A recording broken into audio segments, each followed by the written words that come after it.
સામાન્ય નાગરિકોને પોલીસની ડર નહીં પણ ગુનેગારોને પોલીસની ડર રહે તે જ પ્રકારનો વ્યવહાર એ અમદાવાદ ગ્રામ્ય પોલીસનો ભવિષ્યની અંદર નીચે સુધી જશે તેવો મને વિશ્વાસ છે। રાજ્યના નાયબ મુખ્યમંત્રી અને ગૃહ રાજ્યમંત્રી હર્ષ સંઘવીએ કહ્યું કે સામાન્ય માણસને પોલીસનો ડર ન લાગે તેવી કામગીરી કરો, પણ મંત્રીજીની સલાહને 24 કલાકમાં જ પોલીસ ઘોળીને પી ગઈ।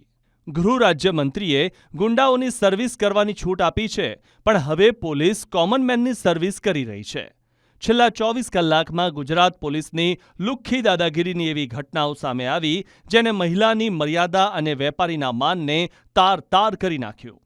સામાન્ય વ્યક્તિ પણ ભૂલ કરે તો કાયદાકીય કાર્યવાહી કરવાની પોલીસને છૂટ છે, પણ સિંઘમ બનીને દાદાગીરી કરવાની તો નહીં જ।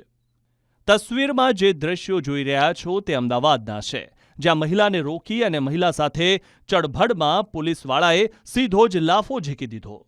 આ કેટલું યોગ્ય કહેવાય? જ્યાં મહિલા સુરક્ષાની વાત થઈ રહી છે ત્યાં જ મહિલાઓને પોલીસ માર મારી રહી છે। ક્યાં ગઈ તમારી મહિલા સુરક્ષાની વાતો? શું ધોળા દિવસે મહિલા પર હાથ ઉપાડવો એ જ ગુજરાત પોલીસની સંસ્કારિતા છે? આ પોલીસ કર્મીને એટલો પાવર છે કે ભૂલી ગયો છે કે સામે એક મહિલા છે। પોલીસ કર્મીઓ એને પકડી રહ્યા છે। અરે એ તો ઠીક, બીજી ઘટના સુરતથી સામે આવી છે। એક પોલીસ કોન્સ્ટેબલ દાદાની જેમ દુકાનમાં ઘૂસે છે, વેપારીને ધક્કા મારે છે અને ફડાકા ઝીકે છે। ગુનો શું? માત્ર દુકાન ખુલ્લી હોવી? શું કાયદેસરની કાર્યવાહી કરવાને બદલે ગુંડા તત્વોની જેમ વર્તવું એ પોલીસની નવી સ્ટાઇલ છે? આ ઘટના સીસીટીવીમાં કેદ થઈ હતી। સાહેબ, વેપારી કાયદો તોડે તો કાયદાકીય કાર્યવાહી કરવાનો તમને પાવર છે, પણ લાફાવાળી કરવાનો તો નથી જ।